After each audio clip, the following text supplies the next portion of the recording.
The grand hall of the Crescent Moon Court reeked of wine, sweat, and cruelty. Sarah stood in the center of the marble floor, her bare feet cold against stone that had been polished to a mirror shine. Not that she could see it. The darkness that had claimed her vision 3 years ago was absolute, but she'd learned to read a room through other senses. The rustle of silk and leather told her the hall was packed. The mixture of expensive perfumes and underlying musk meant high-ranking wolves, and the particular quality of the silence, anticipatory, hungry, meant they were waiting for her humiliation. "Come now, little Omega," drawled a voice she'd learned to hate. Lord Castor, beta to the visiting Alpha King, a man who took particular pleasure in tormenting those beneath his station. "Don't be shy. We've paid good silver for entertainment, and your talents come highly recommended." Laughter rippled through the crowd. Sarah's fingers trembled at her sides, hidden in the folds of her threadbare dress. The fabric had once been blue, she'd been told, before years of wear had faded it to something closer to gray. "Perhaps she needs encouragement," another voice called out. Lady Vex, if Sarah's memory served. The woman had once thrown wine in Sarah's face for the crime of standing too close to her mate. Maybe a reminder of what happens to Omegas who don't perform when ordered. More laughter, darker this time. Sarah felt her wolf stir restlessly beneath her skin, a small, frightened creature that had never been strong enough to protect her.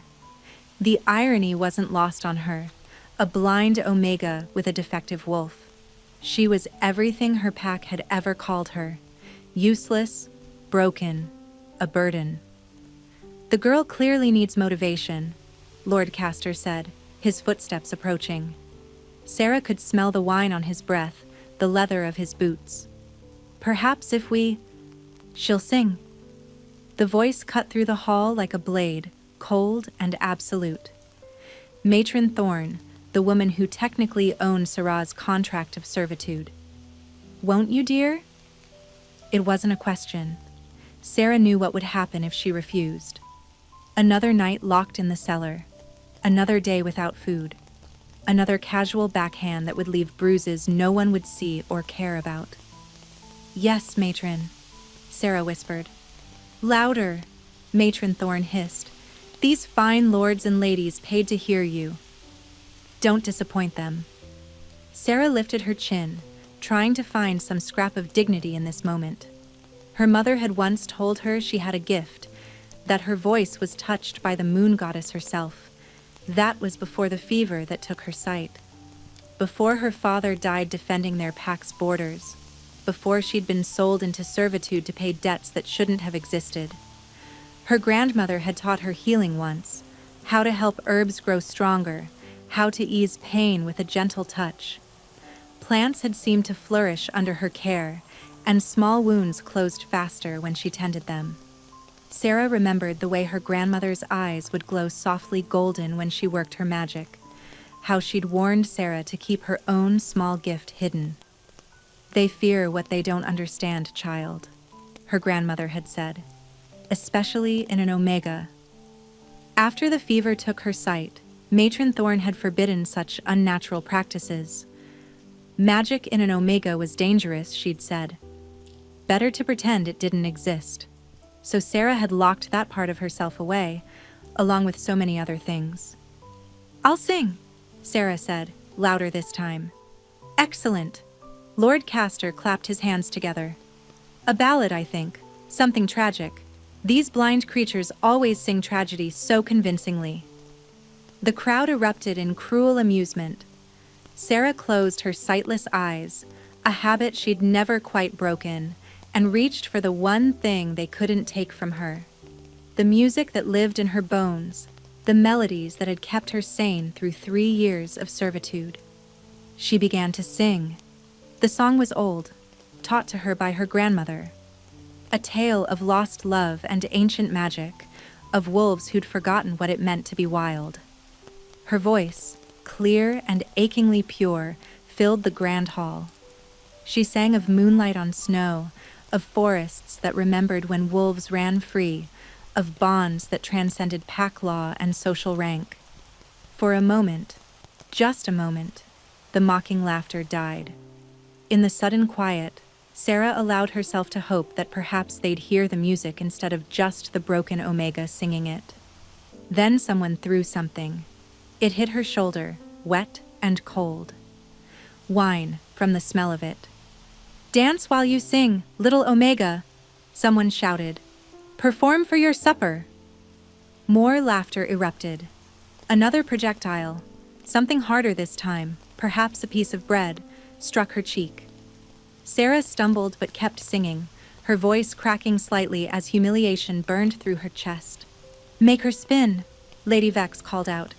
"I want to see if she falls." Hands grabbed her shoulders, spinning her roughly. Sarah lost her balance, her voice cutting off as she crashed to the marble floor. Pain lanced through her knees and palms. The crowd's laughter became deafening. "Get up," Matron Thorne commanded. "Get up and finish the song." Sarah pushed herself to her knees, her palms scraped and stinging. Tears burned behind her sightless eyes, but she refused to let them fall.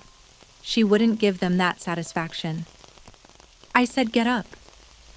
But as Sarah struggled to stand, as the crowd's mockery reached a crescendo, as Matron Thorne's hand rose to strike her, a sound cut through the chaos.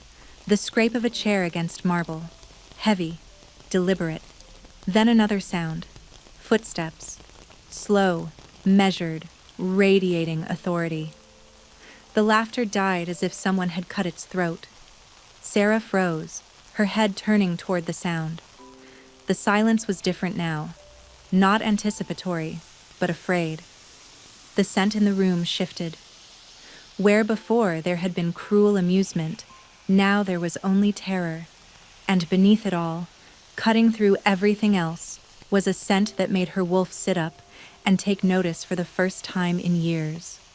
Ancient pine and winter mountains, wild things and midnight hunts. Power. Someone, something, was moving through the crowd.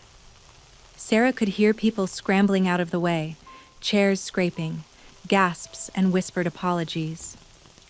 "Your Majesty." Lord Castor's voice had lost all its mocking cruelty. Now it shook with fear. "We were merely..." Silence. The single word carried such authority that Sarah felt it in her bones. Her wolf, that small, frightened creature that had never been strong enough, suddenly surged against her skin, whining. "Mate," her wolf whispered. "Mate, mate, mate." Number. That was impossible. Omegas didn't have true mates. Everyone knew that. They were too weak, too low-ranking. The moon goddess didn't waste such gifts on... Footsteps stopped directly in front of her. Sarah remained frozen on her knees, her head bowed, her scraped palms still pressed against the cold marble. "Look at me." The voice was deep, commanding, but there was something else in it, something that made her chest ache. "I can't," Sarah whispered. I'm blind, my lord." Silence stretched. Then, impossibly, she felt fingers beneath her chin, tilting her face upward.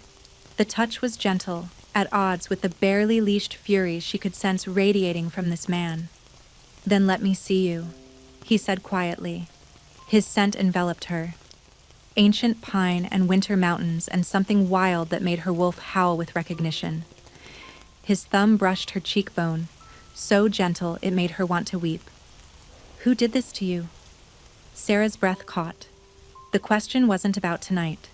It was deeper, larger. Who took your sight? Who sold you into servitude? Who allowed you to be treated as less than nothing? "Your Majesty." Matron Thorne's voice was obsequious now, dripping false sweetness. "The girl is my legal ward. Her father's debts. I asked her." The words cracked like a whip. "Not you." Sarah's heart hammered against her ribs. She could feel the entire court holding its breath, waiting to see what the Alpha King would do. Part of her wanted to speak, to tell him everything. but 3 years of servitude had taught her caution. "I am no one, my lord," she finally said. "Just an Omega, not worth your concern. Let me be the judge of that." His hand moved from her chin to her shoulder, and suddenly she was being lifted to her feet with effortless strength. She swayed, disoriented, but his hand steadied her. "Lord Castor," the Alpha King said, his voice carrying across the hall. "You call this entertainment?" The Omega is... "The Omega," he interrupted, "has a name." "What is it?" The question was directed at Sarah. She licked her lips, her mouth suddenly dry. "Sarah," she whispered. "Sarah Night Whisper. Sarah." He said her name like a prayer, like a promise. "How much does the matron claim you owe?" Sarah's hands twisted in her skirt. "I don't know the exact..." 200 gold pieces, Matron Thorne interjected quickly, plus interest and fees for her care these past 3 years. It comes to 500, the Alpha King said flatly. "I'll pay 1,000. The hall erupted in gasps and whispered exclamations. Sarah felt the floor tilt beneath her feet. "Your Majesty," Matron Thorne's voice was greedy now, barely contained. 1,000 gold for a blind Omega? Surely you don't... 2,000 then. His voice was cold as winter. "And that's my final offer. Refuse it, and I'll have my investigators look into how a war hero's daughter ended up in servitude when pack law clearly states his sacrifice should have absolved all family debts." Silence. Then, frantically, "Sold.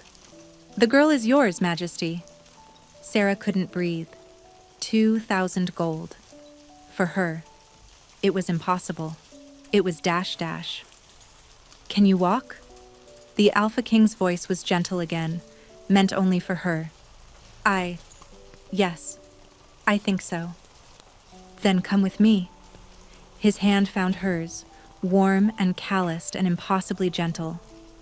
As he led her toward what she assumed was the exit, Sarah heard Lady Vex whisper to someone, "The Alpha King Kale Ravenscar, buying a blind Omega?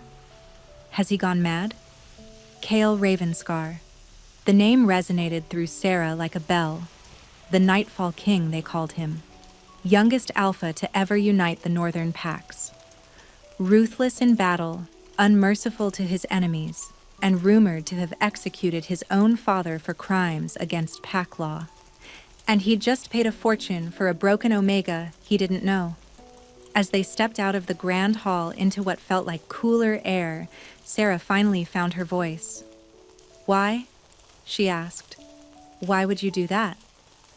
Kyle stopped walking. She could feel him turn to face her, could feel the weight of his gaze even though she couldn't see it.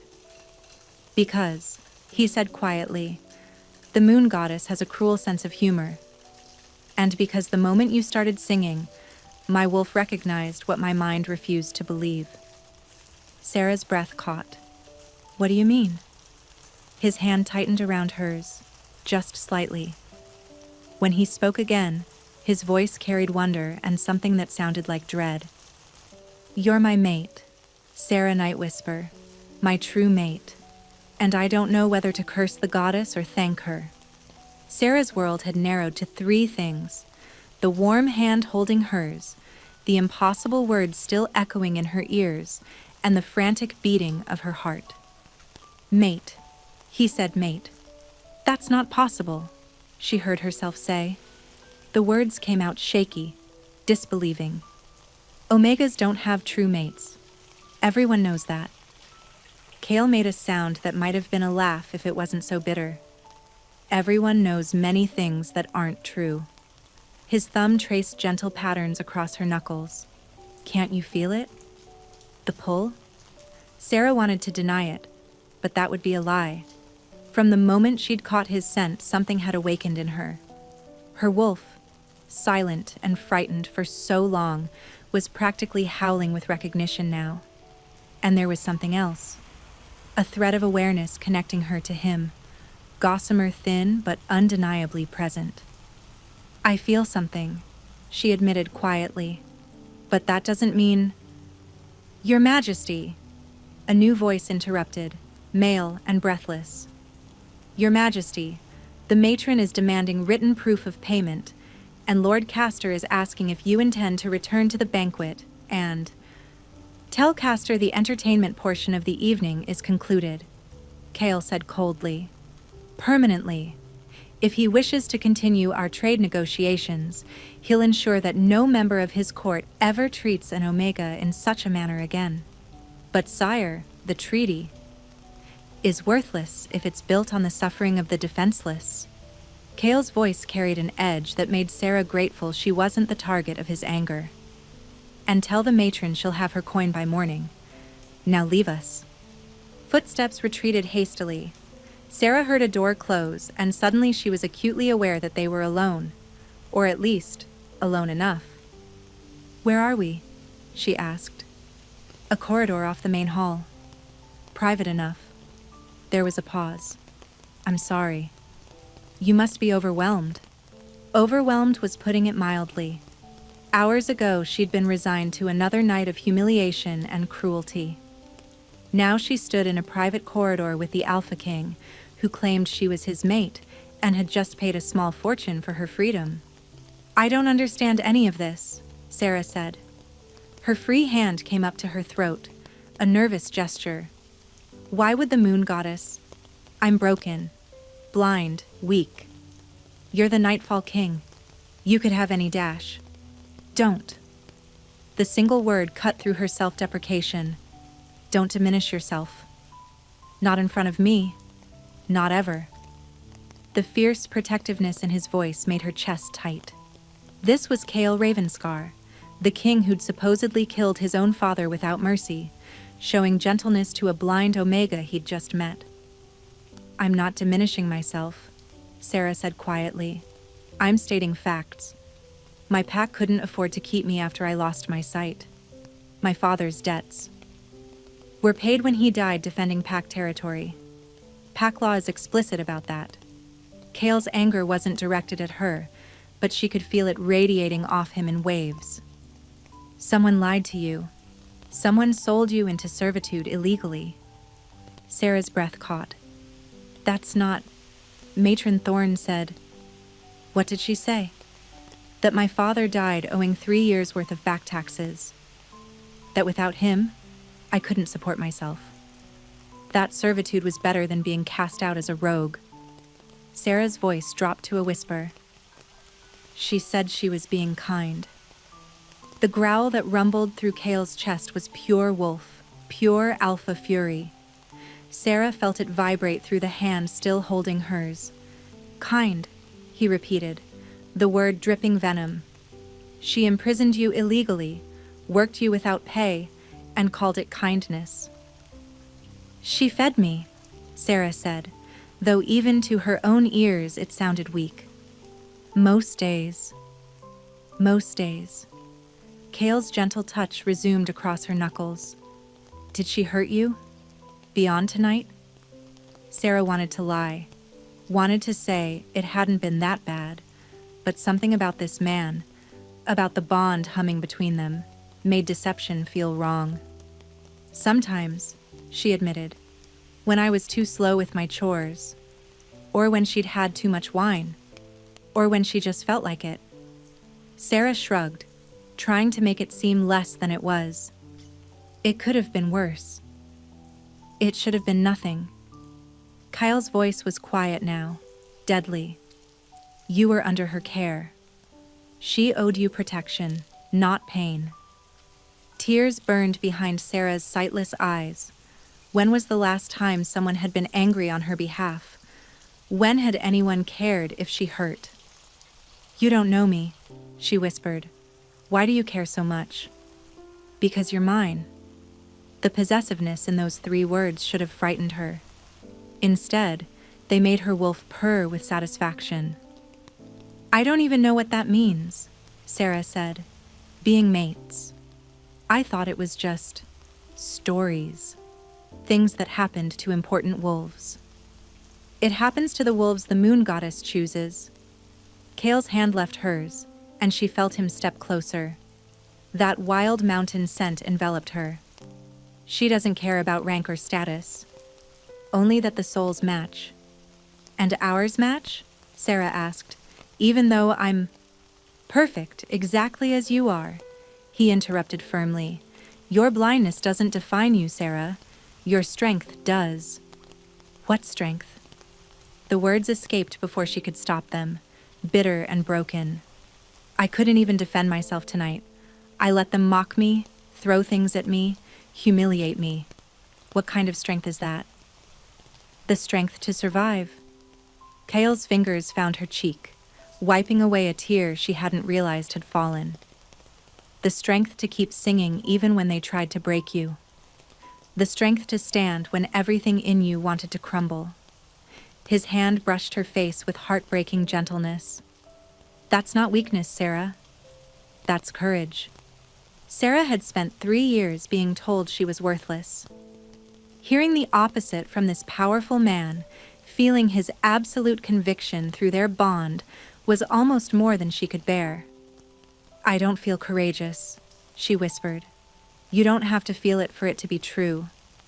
Kale's hand moved from her cheek to her hair, carefully avoiding the scraped and tender spots on her scalp, where Matron Thorne had pulled too hard, too often.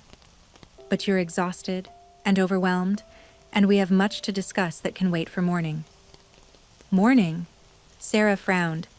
You mean you're not leaving me somewhere? Leaving you? Kale sounded genuinely confused. You're my mate. Where would I leave you?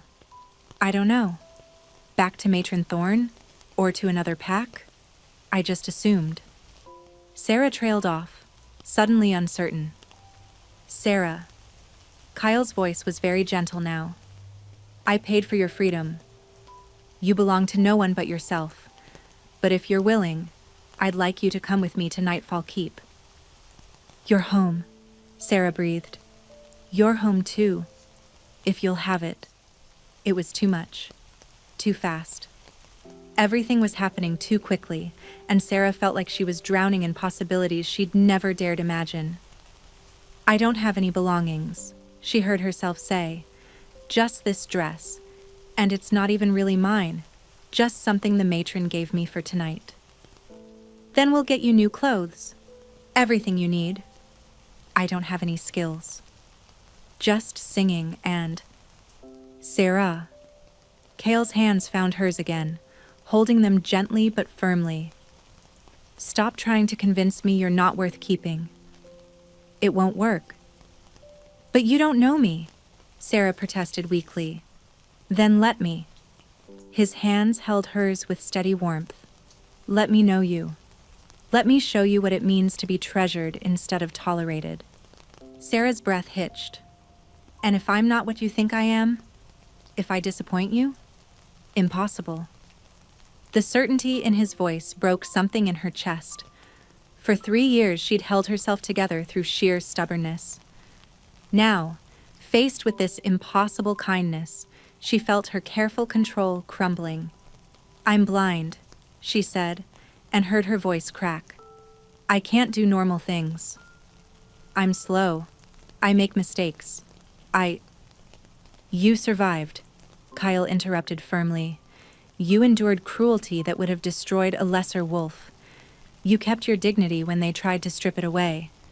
You sang beautifully even as they mocked you. Don't tell me you're not extraordinary, Sarah. I won't believe it. A sob caught in her throat, then another. And suddenly she was crying in earnest, tears streaming down her face as 3 years of suppressed pain and loneliness came pouring out. Strong arms wrapped around her, pulling her against a broad chest. Kale held her as she wept, one hand cradling the back of her head while the other pressed against her spine. He didn't tell her to stop, didn't tell her it was unseemly for an Omega to cry. He just held her and let her break apart, his presence a steady anchor in her storm of emotion. I've got you, he murmured against her hair. I've got you, and I'm not letting go. Sarah clung to him, her fingers fisting in his formal jacket. She knew she was probably ruining the expensive fabric with her tears, but she couldn't stop.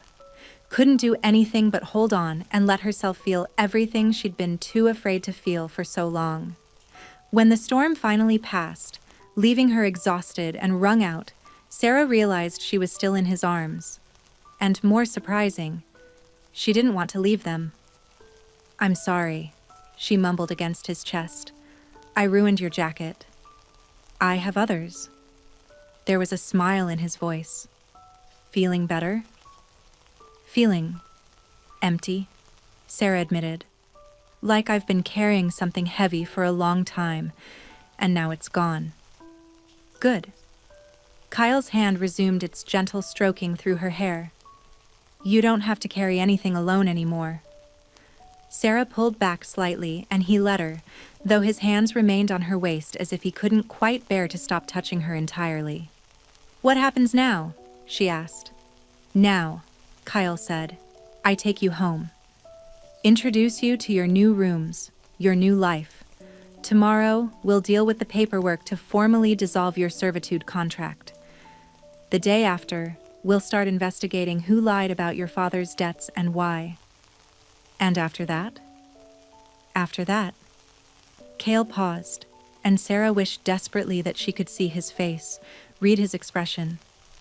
"After that, we figure out what it means to be mates. Together. At whatever pace you need." "You're being very patient," Sarah said quietly. "For an alpha king. I heard you killed your own father." "I did." There was no shame in his voice, only cold finality. He was selling pack members into servitude, falsifying debt records, profiting from the suffering of those he should have protected. A pause. "Does that frighten you?" Sarah considered the question seriously. It should frighten her. She was standing in the arms of a man who'd committed patricide, but all she could think about was what Cale had said about her father's debts, about pack law, about illegal servitude. "No," she said finally. "It doesn't frighten me. It makes me think your father got what he deserved." Cale made a sound that might have been approval. "You're more bloodthirsty than you look, little mate." "I'm practical." Sarah tilted her head up toward where she sensed his face was. "If you're cruel to those who deserve protection, you've broken the most fundamental pack law. Alpha or not, the punishment is death. That's exactly what the pack elders said during my trial." Cale's thumb traced her lower lip, making her breath catch. "Most wolves would have hesitated, called it murder." "Most wolves didn't spend 3 years in illegal servitude," Sarah countered. "I know what happens when alphas forget their duty." "And what do you think about an alpha who remembers his duty?" Cale asked softly. Sarah felt her cheeks heat. I think I'd like to find out." The tension between them shifted, becoming charged with something that made her wolf whine with want. Sarah had never been kissed, never been touched with desire. Omegas in servitude were off limits to most wolves, and she'd been too blind and broken for anyone to notice her that way regardless. But Kyle noticed her. That wild mountain scent was rich with interest, with carefully controlled desire. And the bond between them hummed with possibility. "Sarah," Cale said, his voice rough, "I want to kiss you." "May I?" The fact that he asked, that this powerful alpha king asked permission instead of just taking, made her chest ache with affection. "Yes," she whispered. His hand cupped her cheek, tilting her face up. Then his lips met hers, gentle and questioning. Sarah froze for a heartbeat, overwhelmed by the sensation. Then instinct took over and she kissed him back, her hands coming up to rest on his chest. The kiss was nothing like she'd imagined kisses would be. It was soft and sweet, with an underlying current of leashed power that made her shiver. When Cale's tongue traced the seam of her lips, she opened for him, and the kiss deepened into something that made her knees weak.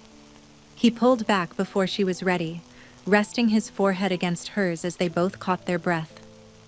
"We should stop," he said, though he made no move to release her. "Why?" Sarah asked, then blushed at her own boldness. "Because you've been through trauma tonight. Because we just met. Because you deserve to be courted properly, not rushed into something you're not ready for." Kale's thumb brushed across her kiss-swollen lower lip. "And because if I keep kissing you, I won't want to stop at just kissing." Heat pooled in Sarah's belly at the admission. Her wolf was practically howling with the need to get closer, to complete the bond, to claim and be claimed. But her human mind appreciated his restraint. "You're right," she said reluctantly. "We should take things slowly." "Slowly," Kyle agreed. Then, with clear reluctance, he stepped back. "Come, let's get you to Nightfall Keep before I forget my good intentions." He offered his arm, and Sarah took it, grateful for the support. As they walked through corridors she couldn't see, toward a future she couldn't imagine, Sarah allowed herself something she hadn't felt in 3 years. Hope. The carriage that would take them to Nightfall Keep was unlike anything Sarah had ever experienced. Even without sight, she could tell it was luxurious. The seats were cushioned with what felt like velvet, and the interior smelled of leather and cedarwood, rather than the musty dampness she'd grown accustomed to. "There are blankets if you're cold," Kale said, as he helped her settle into the seat. "And food if you're hungry." "When did you last eat?" Sarah tried to remember. "Yesterday morning, I think. Matron gave me bread." The silence that followed was heavy with barely contained fury. "Yesterday morning," Kyle repeated, his voice dangerously quiet. "And tonight, she paraded you in front of the court to be mocked and humiliated." "She said I needed to earn my keep," Sarah said softly. Then, because honesty seemed important between them, "I'm used to being hungry." She heard Kale move, heard something being unwrapped. Then his hand found hers, pressing something warm and soft into her palm. "Eat," he commanded gently. "It's fresh bread with honey butter. There's also cheese, fruit, and cold meat if you want it." Sarah's stomach growled audibly, making her blush. She brought the bread to her lips and took a tentative bite. The explosion of flavor. Real butter, real honey, bread that was fresh and soft, made her want to weep again. "Good?" Kyle asked. "It's..." Sarah swallowed hard. "It's wonderful."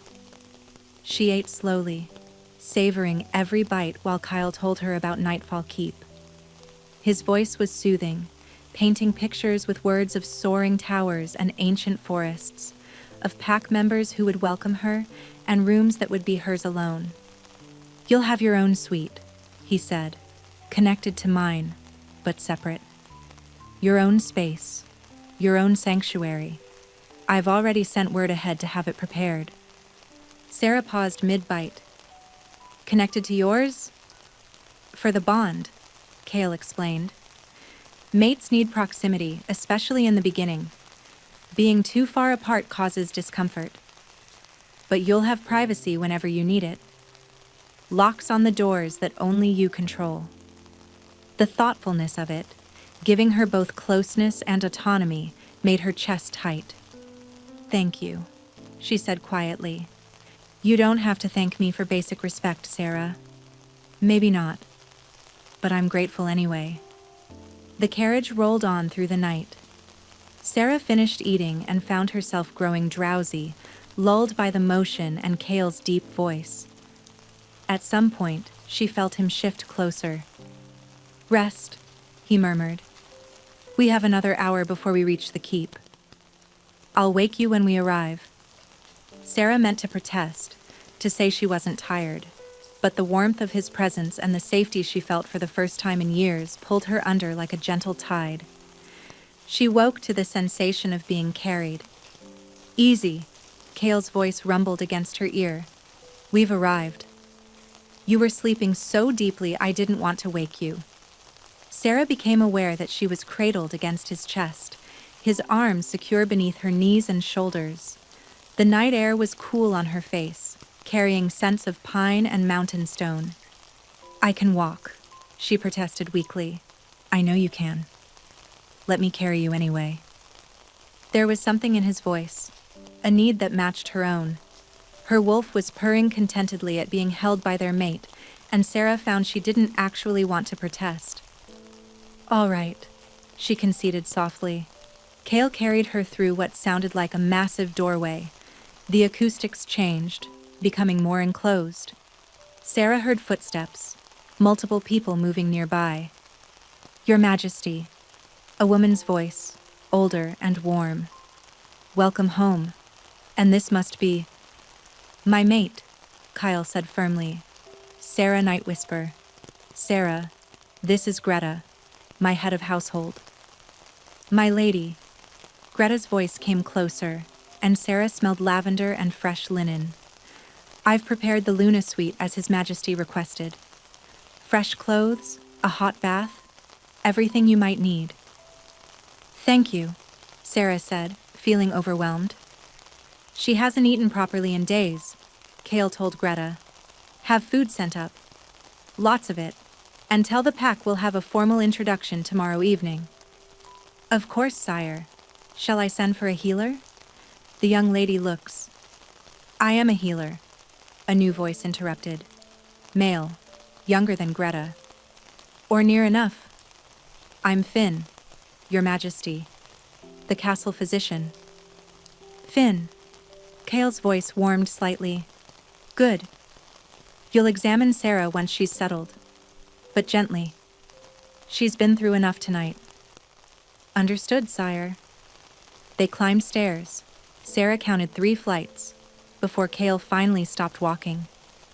She heard a door open, and suddenly the scents changed. Clean linen and beeswax candles, fresh flowers. And underneath it all, that unmistakable wild scent that meant safety and home. "Your rooms," he said, carrying her inside. "May I set you down?" "Please." He lowered her carefully onto what felt like the softest bed she'd ever touched. Sarah's hands explored the surface, smooth silk coverlets, plush pillows. It felt like something from a dream. "There's a bathing room through that door," Kyle said, and she sensed him pointing though she couldn't see it. "And a wardrobe being filled with clothes as we speak. If you need anything at all, pull the bell cord by the bed and someone will come immediately." "I don't know what I need," Sarah admitted. "Then we'll figure it out together." She heard him move toward the door, then pause. "Sarah, try to rest. I know this is overwhelming, but you're safe here. I promise you that." "Kale?" she called out before he could leave. "Yes?" "Will you—" Sarah bit her lip, feeling foolish. "Will you come back? Later?" "Yes." The word was soft, but absolute. "I'll always come back." After he left, Greta and 2 other servants, their voices young and friendly, helped Sarah into the bathing room. The tub was already filled with hot water that smelled of herbs and flowers. "Can you manage alone, my lady?" Greta asked. "Or would you like assistance?" Sarah wanted to say she could manage. 3 years of servitude had taught her to do everything herself. But the bath was unfamiliar, and her body ached from the night's abuse. "Help, please," she said quietly. "Just this once." "As many times as you need," Greta said warmly. No shame in accepting help. They undressed her gently, gasping at the bruises and marks they found. Sarah heard whispered conversations she wasn't meant to hear. "The matron did this? We should tell His Majesty. He'll see soon enough. The woman will pay." The bath itself was heaven. Warm water soothed her aches, while gentle hands washed her hair and scrubbed 3 years of grime from her skin. When they helped her out and wrapped her in the softest towel she'd ever felt, Sarah felt almost human again. They dressed her in a nightgown that felt like wearing a cloud and braided her damp hair. Then Finn arrived to examine her. "I'll be gentle," he promised. "Just need to check you over. Make sure nothing's seriously injured. His hands were clinical, professional. He checked her scraped palms and knees, the bruises on her arms and ribs, the tender spots on her scalp. Mostly superficial, he said finally. Nothing that won't heal. But you're severely underweight and showing signs of prolonged malnutrition. We'll need to get proper food into you. Build your strength back up. Will that help? Sarah asked. With the blindness? Finn was quiet for a moment. May I ask how you lost your sight? Fever. 3 years ago, I woke up one morning and couldn't see. She heard him moving, felt his fingers gently examining her eyes. Your eyes look structurally sound. It's possible the fever damaged something in your brain rather than your eyes themselves. But honestly, I've never seen a case quite like yours. So it's permanent. Sarah tried to keep the disappointment from her voice. I didn't say that. Finn's voice was thoughtful. Wolves heal differently than humans, especially when we shift. And you're mated to an alpha now. The bond might change things. What do you mean? Alpha bonds are powerful, Finn explained. They can strengthen a mate, heal old wounds. I've seen it happen. No guarantees, but don't give up hope yet. After Finn left, food arrived. So much food that Sarah couldn't believe it was all for her. Greta stayed, gently encouraging her to eat, describing each dish so Sarah could choose what appealed to her. Roasted chicken with herbs. Fresh bread, different from what you had in the carriage. This is from our own ovens. Butter and honey. Cheese that's been aging in the cellars for 2 years. Apples from the castle orchard. And chocolate cake, because His Majesty thought you might like something sweet. Sarah ate until she was uncomfortably full, then ate a little more because everything tasted so good. Finally, Greta helped her into bed.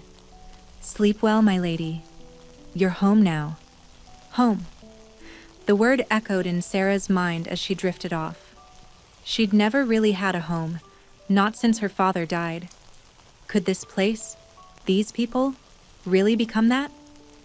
She slept deeply, dreamlessly, until sometime in the dark hours of early morning when she woke to a presence in her room. Kale? She whispered. I'm sorry. His voice came from near the door. I didn't mean to wake you. I just needed to check that you were real, that tonight actually happened. Sarah pushed herself up on her elbows. I'm real. Yes. She heard him move closer. May I sit? It's your castle. It's your room. He sat on the edge of the bed, and the mattress dipped under his weight. How are you feeling? Full, clean, confused. Sarah smiled slightly. Grateful. You shouldn't have to be grateful for basic care. Maybe not. But I am anyway. They sat in comfortable silence for a moment. Then Sarah felt his hand brush against hers, questioning. She turned her palm up, and his fingers threaded through hers, warm and reassuring. I keep thinking I'll wake up, she admitted. That this is all a dream, and I'll be back in the matron's cellar. It's not a dream. Kale's touch was steady and grounding. And you'll never go back to that cellar. I'll burn it down first.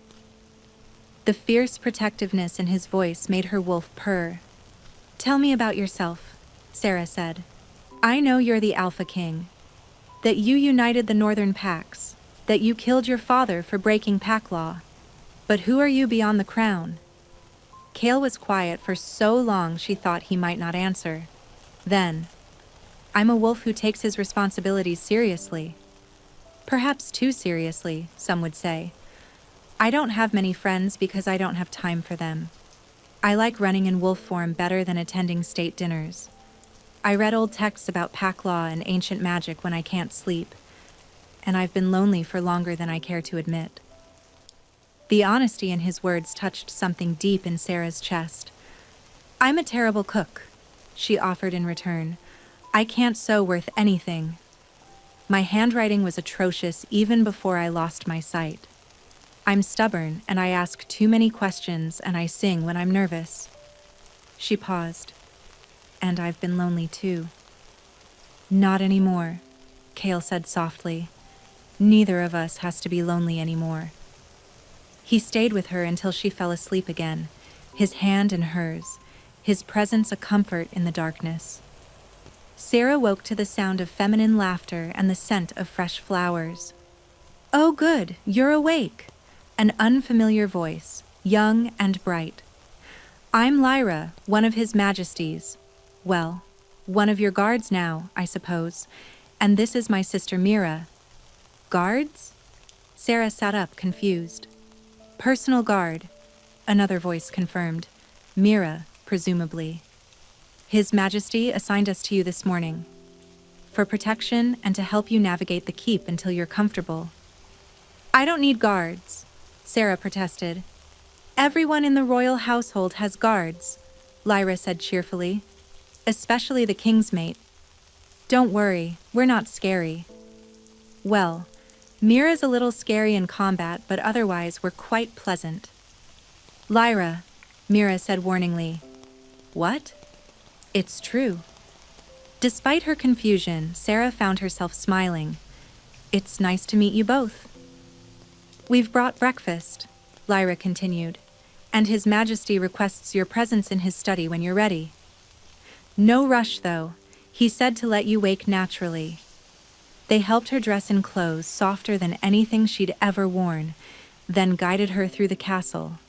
Sarah tried to memorize the route, down 3 flights of stairs, left at the corridor that smelled of beeswax, right at the one that carried the scent of the kitchens. "Nervous?" Mira asked quietly as they approached what Sarah assumed was the study. "A little," Sarah admitted. "Don't be. He's been pacing all morning like an expectant father.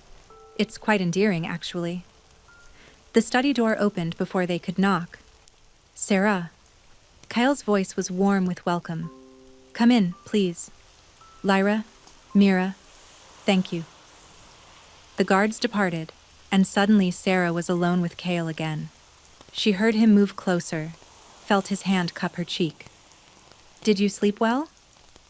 "Better than I have in years," she admitted. "You?" "Not much. I kept thinking about you." His touch was gentle against her skin. "I have something for you." He pressed something smooth and wooden into her hands. Sarah's fingers explored it.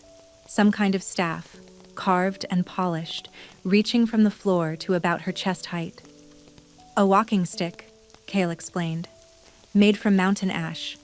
It should help you navigate more independently. And..." He hesitated. "I've been thinking about your blindness." Sarah stiffened. "Kale, if you're going to say I need to be healed or fixed..." "No," he interrupted firmly. "You don't need to be fixed. But I want to explore options if you're willing. Not to change you, but to give you tools. There are wolves with gifts that might help. Wolves who can create magical sight, or share their vision temporarily. And there's the possibility that the mate bond itself might..." A knock at the door interrupted him. "Sire," came a male voice. "The matron Thorne is here. She's demanding an audience." Kale's growl was immediate and visceral. "I told her to return tomorrow for payment. She says it's urgent. Something about the Omega's contract having additional clauses." Sarah felt ice slide down her spine. "Additional clauses?" "Probably lies," Kale said, but she could hear the tension in his voice. "But we should deal with this now." "Are you comfortable seeing her?" "No," Sarah admitted. "But I want to be there anyway." Kyle squeezed her hand. "Then let's end this." They went down to what Kale called the formal receiving room. Sarah could hear multiple people already present, the rustle of clothes, the shuffle of feet, whispered conversations. "Your Majesty." Matron Thorne's voice was sickly sweet. "How kind of you to see me." I trust the Omega is settling in well? Sarah, Kale corrected coldly.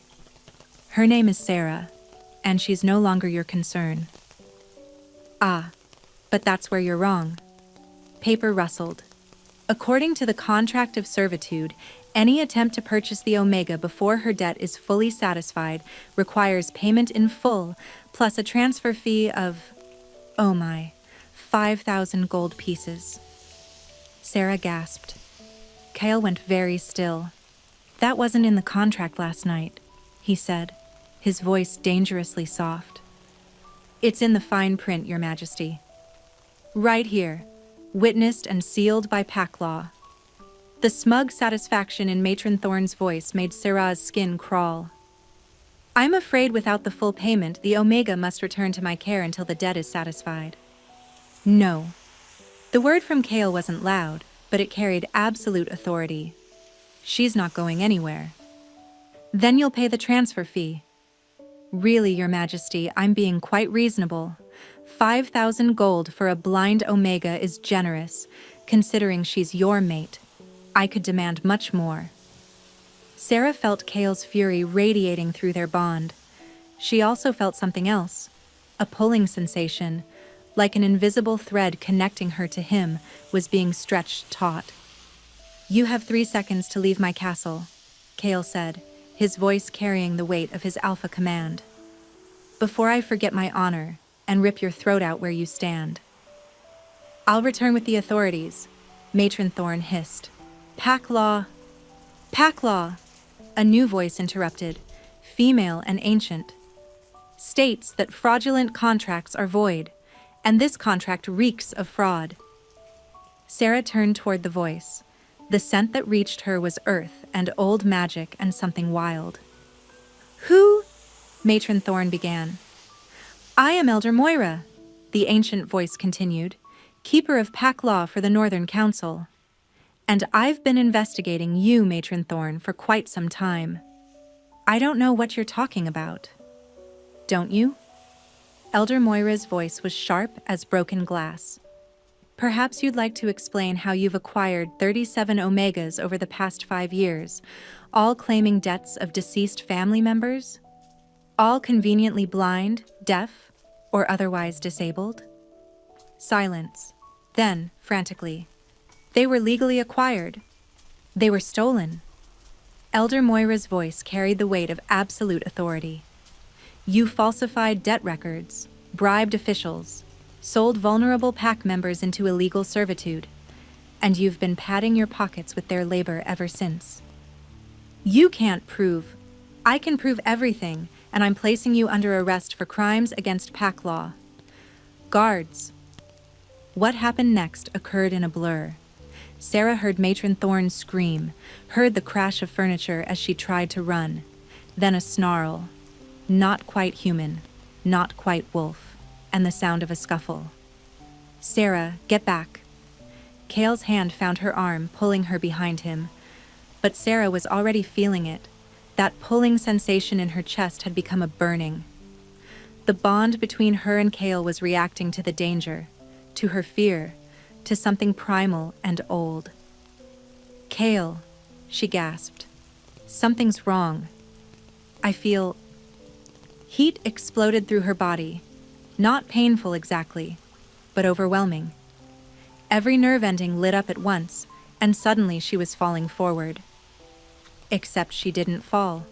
Strong arms caught her, but the touch only made it worse. Where Kale's hands gripped her, the heat concentrated, building to an intensity that made her cry out. Sarah! Kale's voice was panicked. Finn! Someone get Finn! But Sarah couldn't answer. Her wolf was surging forward, stronger than it had ever been, demanding something she didn't understand. And beneath the chaos of sensation, beneath the fear and confusion, one word echoed through her mind in a voice that was both hers and not hers. Claim. Kale must have heard it somehow, felt it through their bond, because his entire body went rigid. No, he said, but his voice was strained. Not like this. Sarah, you have to fight it. You're not ready. We're not. Alpha. Elder Moira's voice cut through his protest. The bond has been triggered. Forcing her to fight it will only cause more pain. She doesn't know what she's doing. Then guide her. The elder's voice was firm, but not unkind. The first claiming is always instinctual. Let her wolf lead. Sarah barely heard the conversation. Her world had narrowed to the heat burning through her veins and the overwhelming need to get closer to Kyle. Her hands fisted in his shirt, pulling him toward her with a strength that surprised them both. Please, she heard herself whimper. It hurts. Make it stop. Kyle's arms tightened around her. Sarah, listen to me. What you're feeling. It's the mate bond. It wants to be completed. But if we do this now, like this, you might regret. I won't. The certainty came from somewhere deep inside her, from her wolf, from the bond itself. Please, Kale. I need... She couldn't finish the sentence, couldn't articulate what her body was demanding. But Kale seemed to understand. He swept her up into his arms, carrying her swiftly from the room. Everyone out, he commanded, and send Finn to my chambers in 10 minutes. Not before. He took the stairs 2 at a time. Sarah buried her face against his neck, breathing in his scent, wild and intoxicating, trying to ground herself in the overwhelming storm of sensation.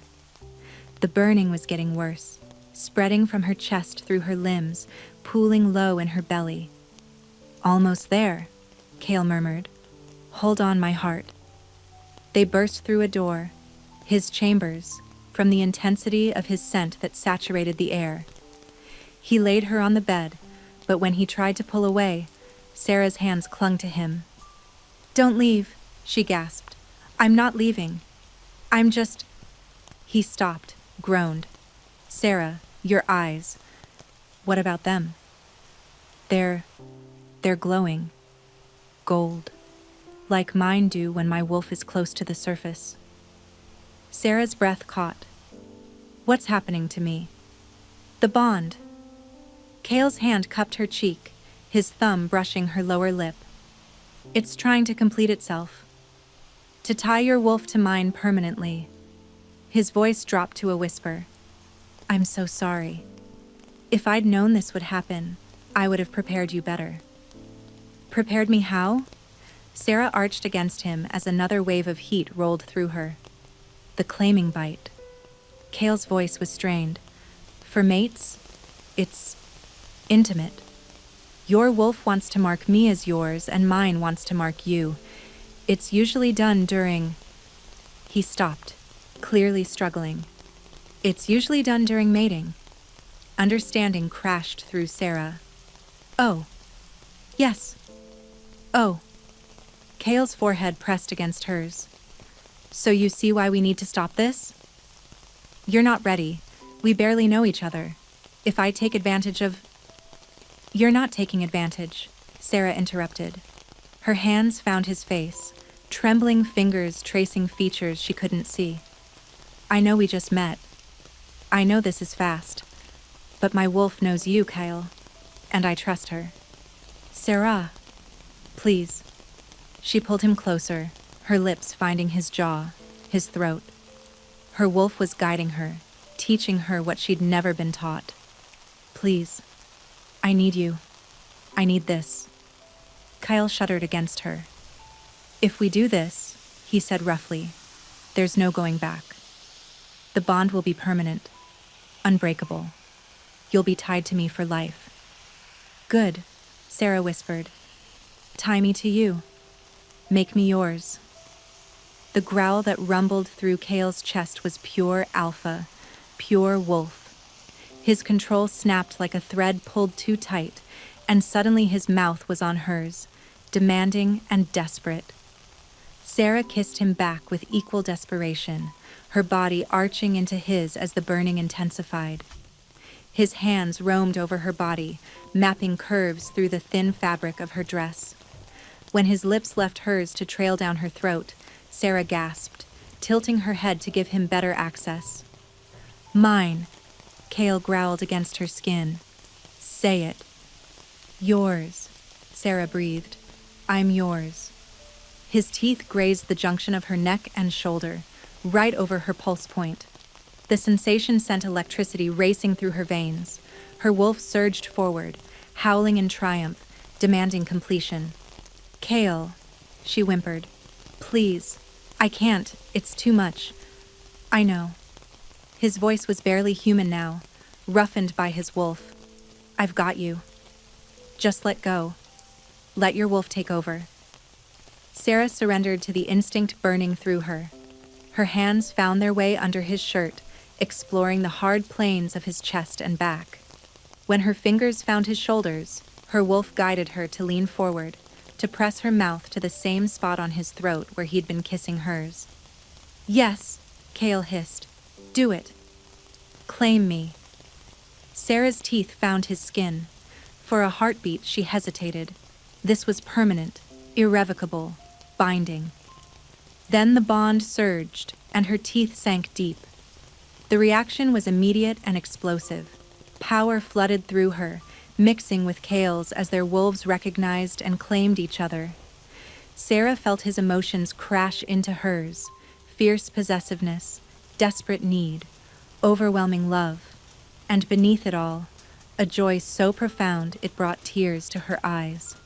Through the bond, she felt him bite down on her shoulder at the same moment, completing the circle. The world exploded into sensation, pain and pleasure and belonging all mixed together until she couldn't tell where she ended and he began. When the intensity finally faded to something bearable, Sarah found herself cradled against Kale's chest, both of them trembling and breathless. His hand stroked through her hair while his other arm held her securely against him. Are you all right? He asked, his voice hoarse.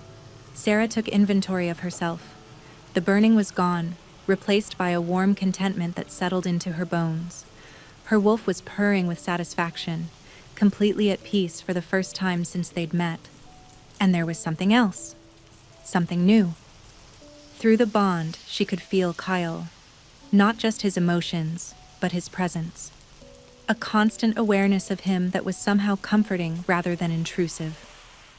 I'm perfect, she said softly. Is it always like that? No. Kyle pressed a kiss to her forehead. That was extraordinary. The bond is stronger than I've ever heard of it being. Is that bad? No, my heart. It's perfect. He pulled back slightly. Sarah, your eyes. Still glowing? No, they're open. And you're looking right at me. Sarah's breath caught. I can't see you. Are you sure? Kale's hand came up, waving in front of her face. And suddenly, impossibly, Sarah could see movement. Not clearly.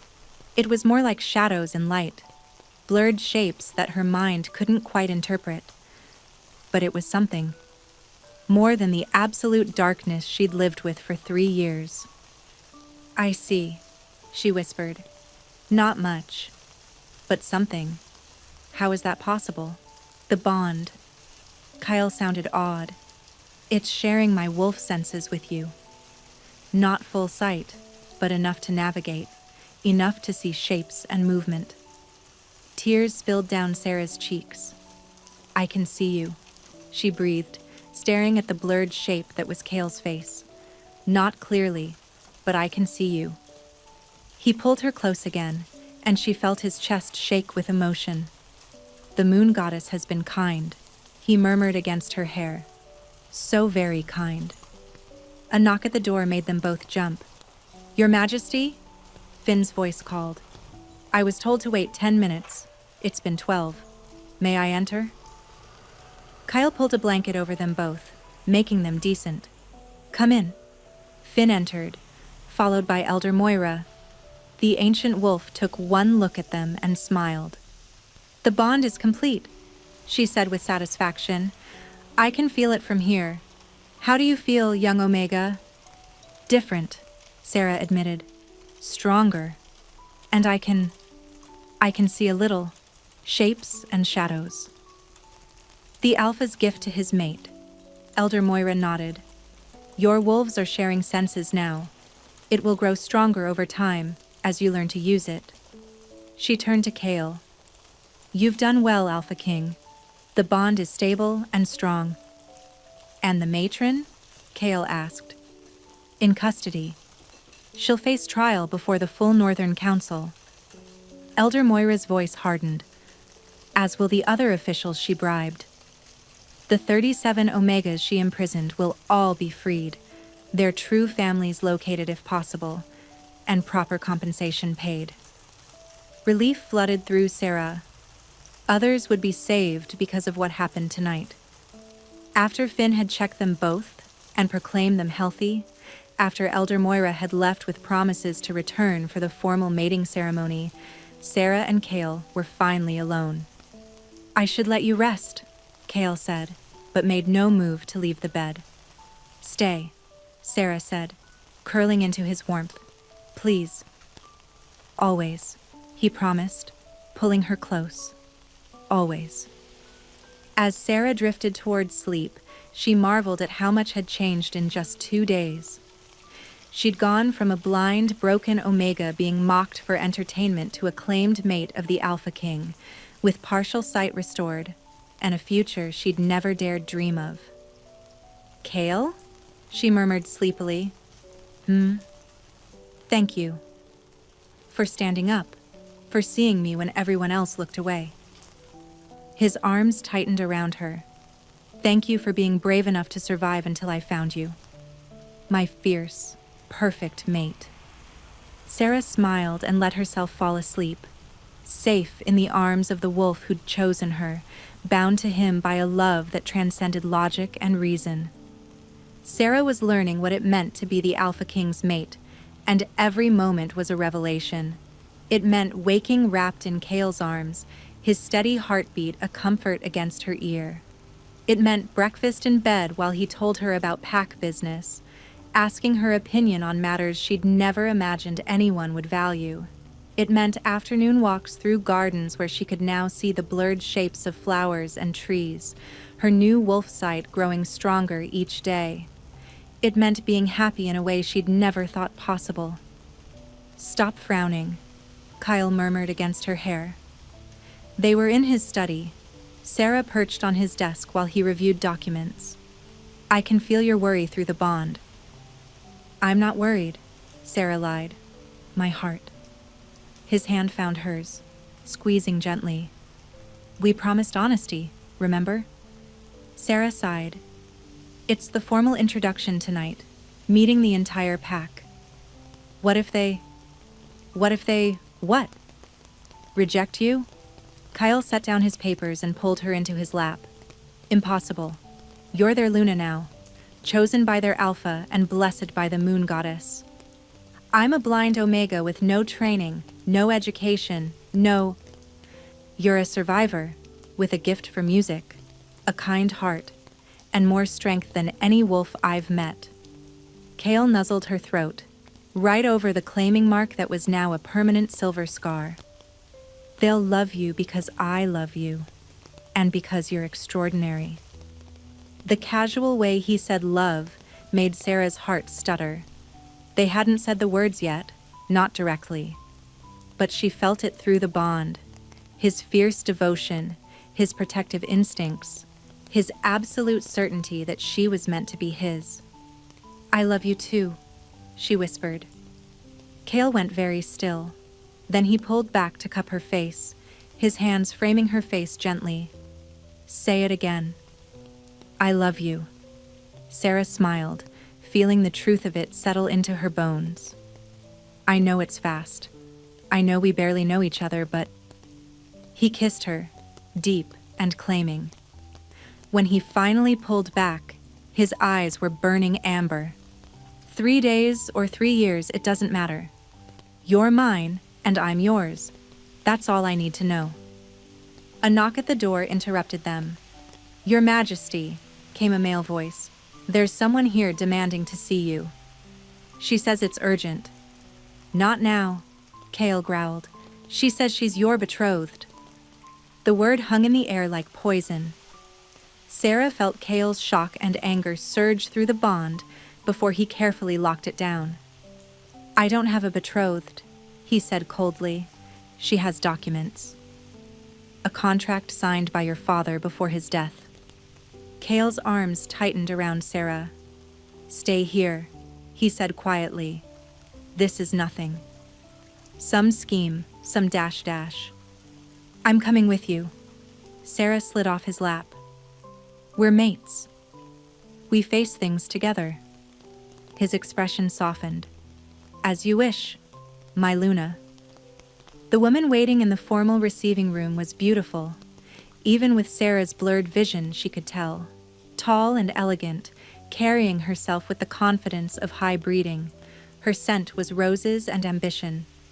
Cale. The woman's voice was warm, familiar. It's been too long.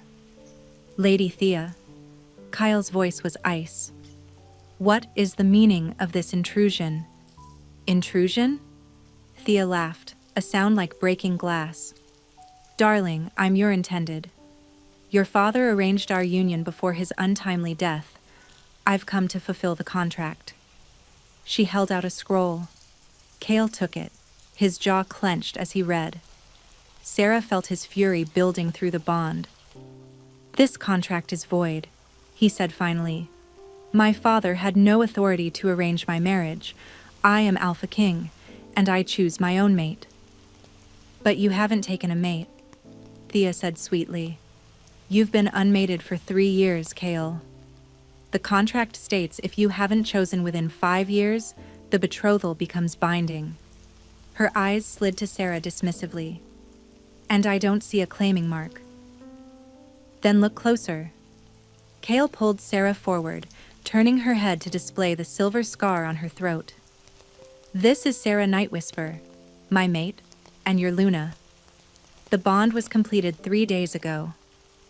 Thea's face went pale, then red with rage. 3 days? You've known her 3 days and you claimed her? I would have claimed her 3 minutes after meeting her if she'd been ready.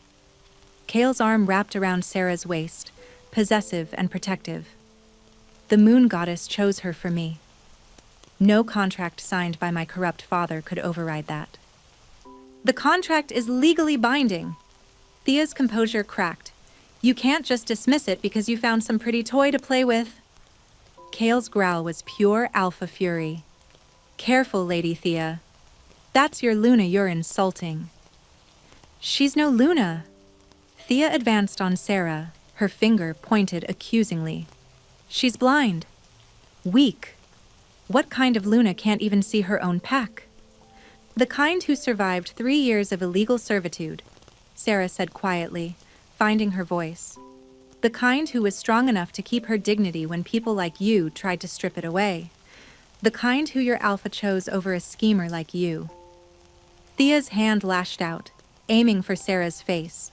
But Sarah's new wolf senses caught the movement as a blur of motion. She dodged instinctively, and Thea stumbled forward off balance. Cale caught Thea's wrist in an iron grip. You dare to strike my mate. His voice carried the weight of his alpha command, forcing Thea to her knees. In my home, in front of witnesses? Please, Thea gasped, struggling against the command. I didn't mean... Get out. Kyle released her. And if you ever come near my mate again, contract or no contract, I'll personally tear out your throat. Am I understood? Thea fled, her composure in tatters. But as she reached the door, she turned back, her face twisted with malice. This isn't over, Cale. That contract is witnessed by the Northern Council. They'll enforce it whether you like it or not. Her eyes found Sarah. And when they do, your little blind Omega will be cast out. Maybe I'll buy her for my own household. I could use a new serving girl. The door slammed behind her. Sarah felt Cale shaking with barely contained rage. She's lying, he said. The contract can't be enforced. Not when we're already mated. But what if she's not lying? Sarah's voice was small. What if the council... They won't. Kale pulled her close. I won't let them. But as the day wore on, Sarah couldn't shake the feeling that something was wrong. The bond between them felt strained, stretched thin. And her body was starting to ache in strange ways, her bones feeling too tight for her skin, her wolf restless and agitated. Kale? She asked that evening as they prepared for the formal introduction. Do you feel that? Through the bond? He paused in adjusting his formal jacket. Feel what? Like something's pulling at it, trying to unravel it. Kale's face went grave. That's not possible. The claiming bond is permanent. I know, but something feels wrong. Before he could respond, Finn burst through the door, his face pale. Your Majesty, we have a problem. Lady Thea's contract. I've been researching it. It's not just a betrothal agreement. What is it then? A blood contract. Finn's hands shook as he held out an ancient tome. Written in old magic, witnessed by wolf blood. It states that if you claim another mate before the contract is fulfilled, that mate will... He swallowed hard. Will slowly lose their bond until they die. Ice flooded Sarah's veins. What? It's dark magic, Finn continued frantically. Forbidden by pack law.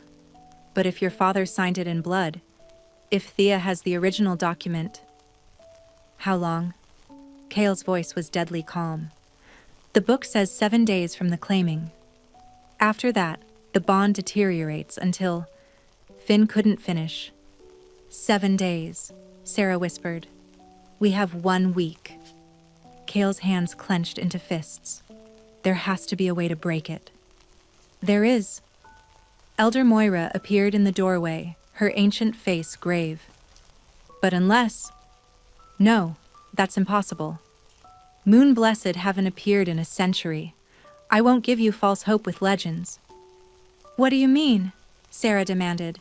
The old texts speak of wolves blessed directly by the moon goddess. Moon blessed, they're called. They have power beyond normal wolves, including the ability to break dark curses. Elder Moira shook her head. But they're myth. Legend. I've never seen one in all my years. Then what other options do we have? Kyle's voice carried desperation. The Omega must sever the bond herself. Willingly, completely. Elder Moira's eyes were sad. Only then will the blood contract be satisfied and her life spared. No. Kale pulled Sarah against him. There has to be another way. There isn't. Elder Moira stepped forward. I've spent the day researching. The blood contract is absolute. Either she severs the bond or she dies. Those are the only options. Then we kill Thea, Kyle snarled. If she's dead, the contract transfers to her next of kin. Her sister, in this case, who would simply continue the curse. Elder Moira shook her head.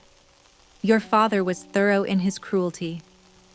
Sarah felt Kale's anguish through the bond, mixing with her own.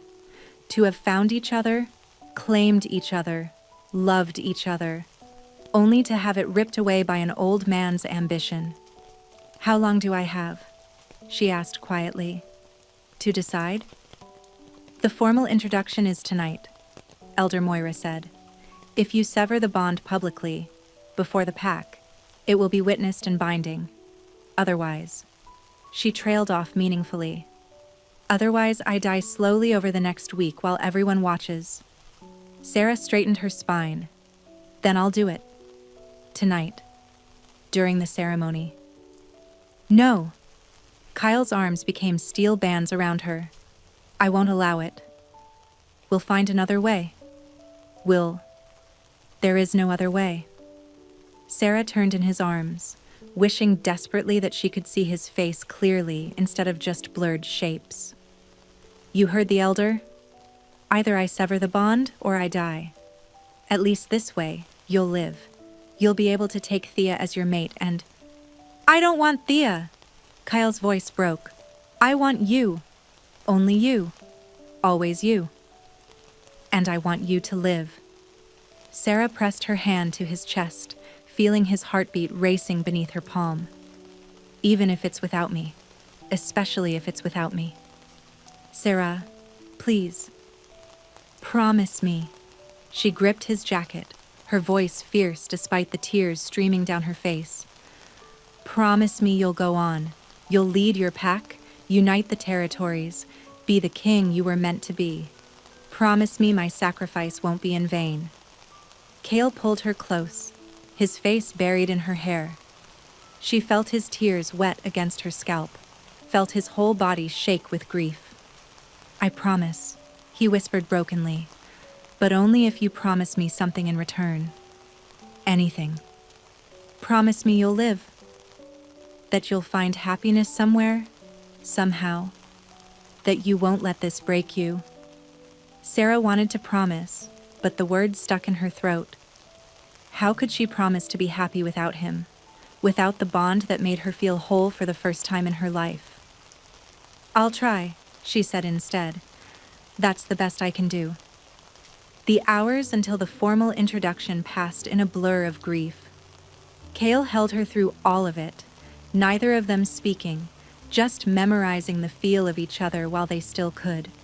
When the time came, Lyra and Mira helped Sarah dress in formal Luna attire, a gown of deep blue silk that reminded her of the dress she'd worn as a child, before the fever took her sight. They arranged her hair and painted her lips, though she barely registered any of it. My lady, Lyra whispered, is it true? What we heard? Yes, Sarah said quietly. It's true. There has to be another way, Mira insisted. Magic or... There isn't. Sarah managed a smile she didn't feel. But it's all right. At least I got 3 days of happiness. That's more than I ever expected to have. The formal receiving hall was packed with wolves from across the Northern Territories. Sarah could sense hundreds of presences, all turned toward the raised platform where she and Kyle would stand. Ready? Cale asked, offering his arm. No, Sarah admitted. But let's do this anyway.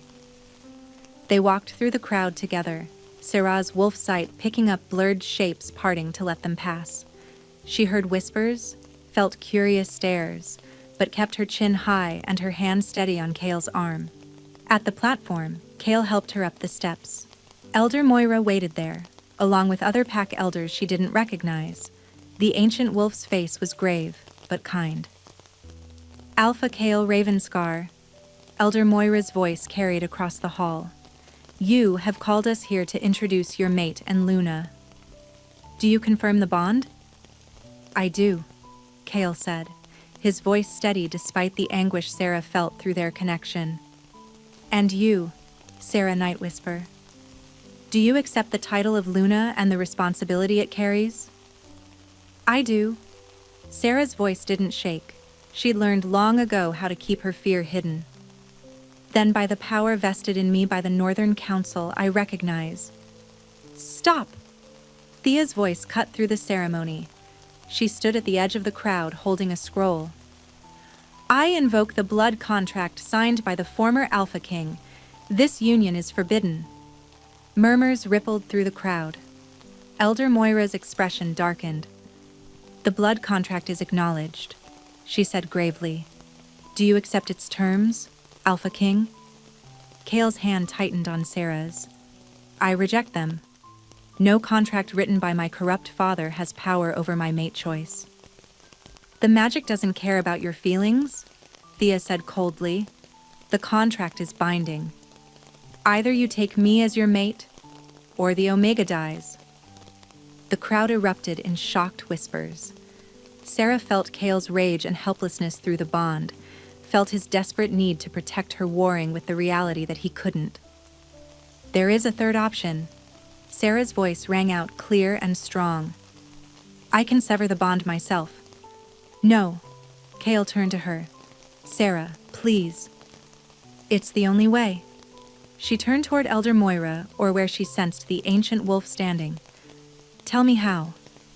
Elder Moira's eyes were sad but approving. "You must verbally renounce the bond before witnesses, with true intent. The magic will do the rest." Sarah nodded. She turned to face Kyle, wishing desperately that she could see his face one last time with true clarity. "Kale Ravenscar," she began, her voice carrying across the silent hall. "I, Sarah Nightwhisper, do hereby—" Pain exploded through her chest. Not the stretched thin feeling from before, but something new and violent. Her vision, her precious wolf sight that had let her see blurred shapes and movement, suddenly sharpened into perfect clarity. Sarah gasped, stumbling backward. Because she could see, not blurred shapes, but actual sight. Perfect and clear and overwhelming. And what she saw made her blood run cold. Threads of dark magic wrapped around Thea like a spider's web, pulsing with malevolent energy. More threads connected Thea to the scroll in her hands, and from there to... "The contract is fake," Sarah breathed. "What?" Kale steadied her. "The blood magic. I can see it now." Sarah pointed at Thea, her newly restored vision picking out every detail. "It's not coming from your father's signature. It's coming from her. She's feeding it power, sustaining the curse herself." Elder Moira moved faster than seemed possible for her ancient frame. She snatched the scroll from Thea's hands and held it up to the light. "She's right. The signature is forged. This is fresh magic, not 3 years old." Thea's face went white. "That's not... I didn't... You used blood magic to forge a contract." Elder Moira's voice carried absolute authority. "You cursed an innocent Omega and tried to force an Alpha into a false bond. These are capital crimes." "No!" Thea tried to run, but wolves from the crowd grabbed her arms. "It was supposed to work. The curse should have killed her by now. How is she... How am I still alive?" Sarah stepped forward, her new sight making Thea's terrified face crystal clear. "Because the moon goddess doesn't let dark magic win. Because true bonds can't be broken by false ones. And because I'm stronger than you ever imagined." As if in response to her words, Sarah felt power surge through her, not just from the bond, but from something deeper. Her wolf, silent and weak for so long, suddenly roared to life with a strength that made her gasp. Golden light erupted from Sarah's skin, spreading through the hall like dawn breaking. Where it touched the dark magic surrounding Thea, the curse shattered like glass. Thea screamed as the backlash hit her, dropping to her knees. The forged contract in Elder Moira's hands burst into flames, leaving nothing but ash. When the light faded, Sarah stood in the center of the platform, her eyes blazing gold, her body surrounded by a faint shimmer of power. And for the first time in 3 years, she could see everything with perfect clarity. "Impossible," Elder Moira breathed. "She's not just an Omega. She's a moon-blessed." The hall erupted in chaos. Wolves were shouting, some in awe, others in fear. Sarah stood frozen, trying to process what had just happened. She could see, not the blurred wolf sight she'd grown used to, but actual vision, sharp and clear and overwhelming. The faces of hundreds of wolves stared back at her.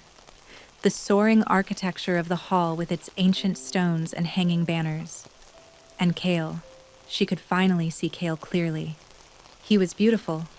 Sharp features softened by wonder, dark hair falling across his forehead, and eyes lit with golden fire. But it was his expression that made her breath catch. Absolute awe mixed with fierce pride and love so intense it made her chest ache. "Sarah," he breathed, reaching for her. "Your eyes." "I can see you," she whispered. "I can actually see you." "What is a moon-blessed?" someone shouted from the crowd. Elder Moira raised her hand for silence. A moon-blessed is a wolf touched directly by the moon goddess. They appear perhaps once in a generation, gifted with powers beyond normal wolves. She turned to Sarah, her ancient eyes sharp with assessment. This one had the gift even as a child, small healings, gentle magics that her grandmother helped her control. But the fever that stole her sight also sealed her greater power, hiding it until she was strong enough to wield it and desperate enough to need it. "Take her away!" Thea screamed from where guards held her. "She's dangerous." "Unnatural. She'll destroy us all." Elder Moira silenced her with a look. "You will face trial for your crimes: blood magic, forgery, attempted murder of a Luna. The sentence would normally be death." "Wait," Sarah said. The word came out stronger than she intended, carrying an authority she didn't know she possessed. "She should face justice, yes, but not death." "She tried to kill you," Kyle growled, "and she failed." Sarah turned to face Thea, using her new sight to study the woman who'd tried to destroy her happiness. "She's not evil, just desperate. Ambitious. Someone taught her this magic, used her as a pawn." Sarah addressed Elder Moira. "I want her questioned. Find out who gave her the spell, who helped her forge the contract, then strip her of rank and exile her. Let her live with the knowledge that she failed." Murmurs of approval rippled through the crowd. Elder Moira nodded slowly. "The Luna shows mercy. Very well. It shall be as she says." The ancient wolf turned to the crowd. "Do any here challenge Sarah Nightwhisper's right to stand as Luna?" Silence. Then, starting from the front and spreading backward, every wolf in the hall dropped to one knee, heads bowed in submission. "All hail Luna Sarah," Elder Moira called. "Moon blessed and mate to our Alpha King, blessed by the goddess and chosen by our hearts." "All hail Luna Sarah," the crowd echoed. Tears streamed down Sarah's face as she looked out at hundreds of wolves accepting her, honoring her. A week ago, she'd been a blind slave forced to sing for cruel entertainment. Now she stood as Luna, powerful and whole and loved. Kale's hand found hers, squeezing gently. Through the bond, she felt his overwhelming pride and love. "Shall we finish the ceremony?"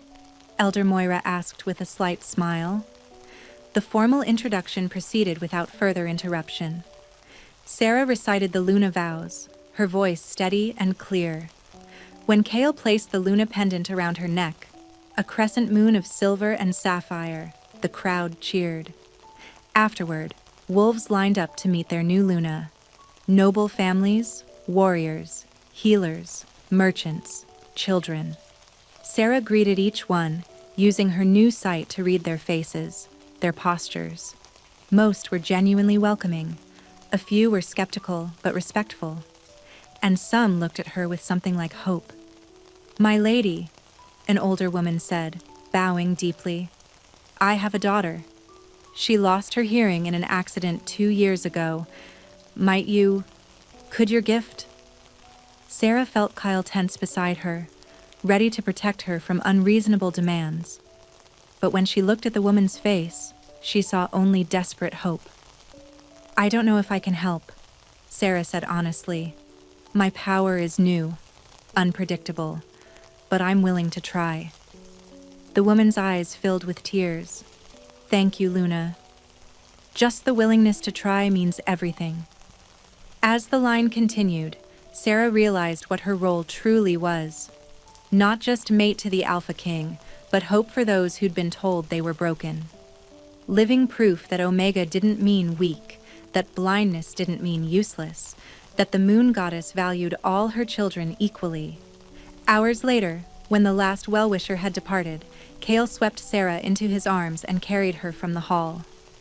"Where are we going?" she asked, laughing. "Somewhere private." His eyes glowed with unmistakable intent. "I've been patient all evening, watching wolves meet my mate, touch her hand, make her smile. Now I want you all to myself." He carried her to their chambers and set her gently on the bed. For a moment, they simply looked at each other. Sarah used her restored sight to memorize every detail of him. "What are you thinking?" Kale asked softly. "That you're beautiful," Sarah admitted, "and that I'm the luckiest Omega alive. I'm the lucky one." He cupped her face, his hands gentle against her skin. "You could have chosen safety. Severed the bond, lived a quiet life somewhere far from court politics and blood contracts. But you fought. For us. For our bond." "I didn't do anything," Sarah protested. The goddess gave you power," Kale interrupted. "But you chose to use it for good. You showed mercy to someone who tried to kill you. You offered hope to wolves who'd lost it. That wasn't divine intervention, Sarah. That was you." He kissed her then, deep and claiming. Sarah melted into him, her hands fisting in his formal jacket. When they finally broke apart, both breathing hard, Kale rested his forehead against hers. "I love you," he said, "my fierce, compassionate, impossible mate.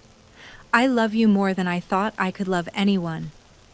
"I love you too," Sarah whispered, "even though you paid a ridiculous amount of gold for me." Kyle laughed, the sound warm and genuine. "Best investment I ever made." They made love slowly, tenderly, Sarah using her new sight to watch his expressions, to see the love in his eyes. Afterward, they lay tangled together, the bond between them humming with contentment. "What happens now?" Sarah asked sleepily. "Now we live." Kyle pressed a kiss to her hair. "We lead our pack, help those in need, and build the life we both deserve." "That simple? That simple." He paused. "Well, there will be politics. And probably more wolves trying to challenge your position. And we should investigate who taught Thea that blood magic. And dash dash. Kale." Sarah pressed her finger to his lips. "Right now, let's just be happy." He smiled against her finger.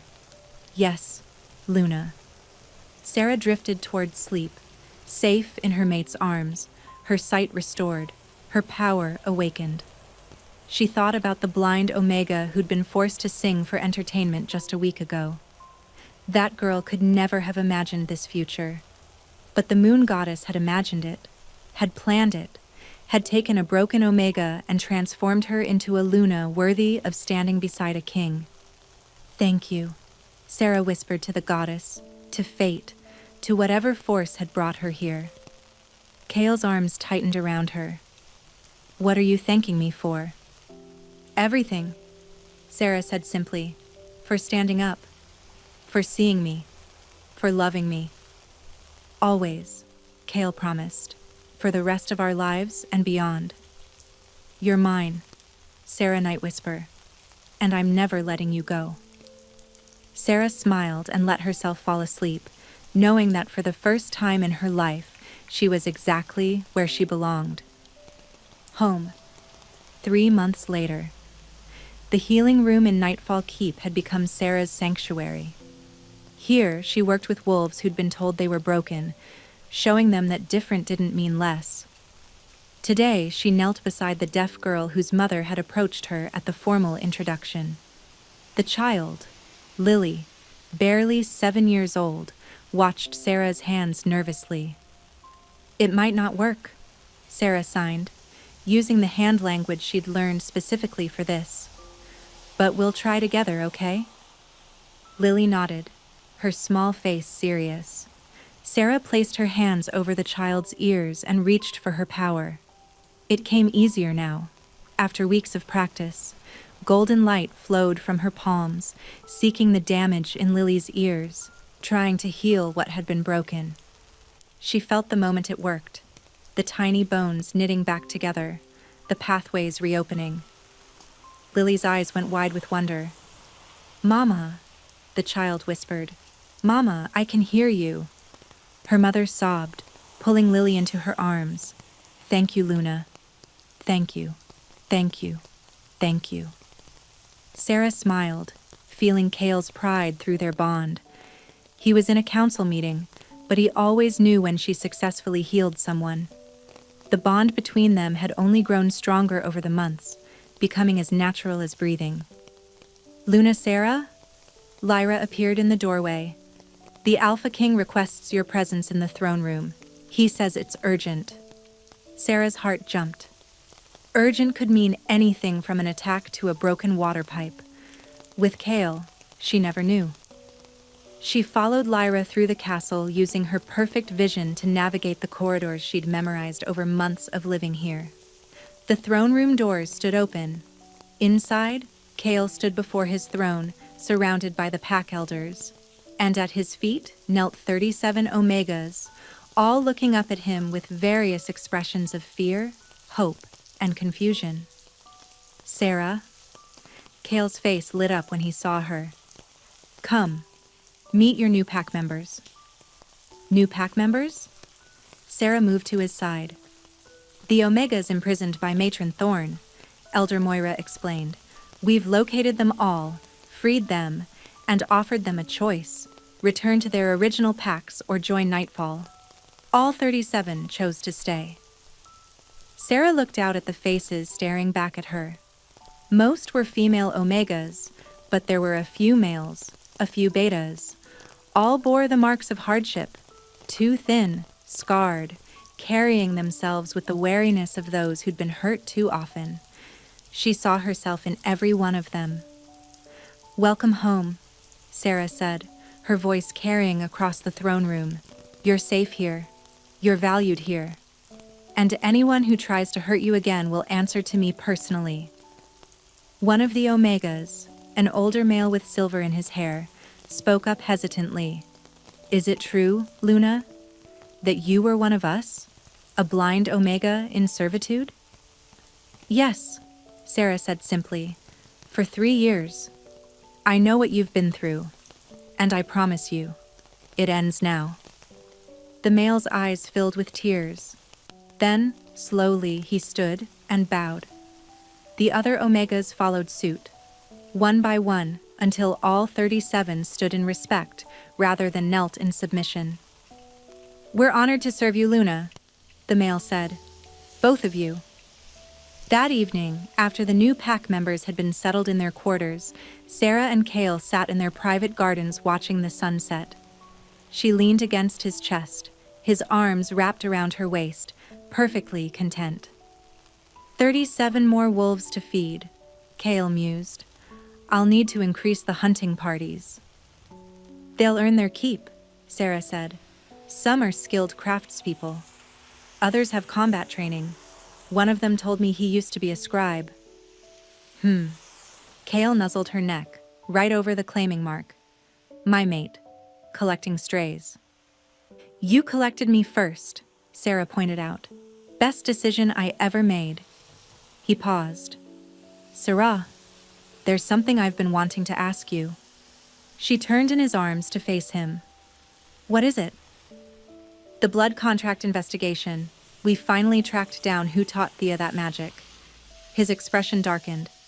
"It was my uncle. My father's brother. He's been in hiding since the execution, but we found him." "And?" Sarah prompted when he didn't continue. "And he claims my father had other contracts. Other plans. Things that might still be in motion." Kale's hands tightened on her waist. "I want to hunt him down, end this once and for all. But it would mean leaving the keep for possibly weeks, traveling to dangerous territories." "Then we go together," Sarah said simply. "It's too dangerous. If something happened to you..." "I'm moon blessed, remember?" Sarah smiled. "I can break curses and heal wounds. And more importantly, I'm your mate. You're Luna. Where you go, I go." Kale studied her face for a long moment. Then he smiled, fierce and proud.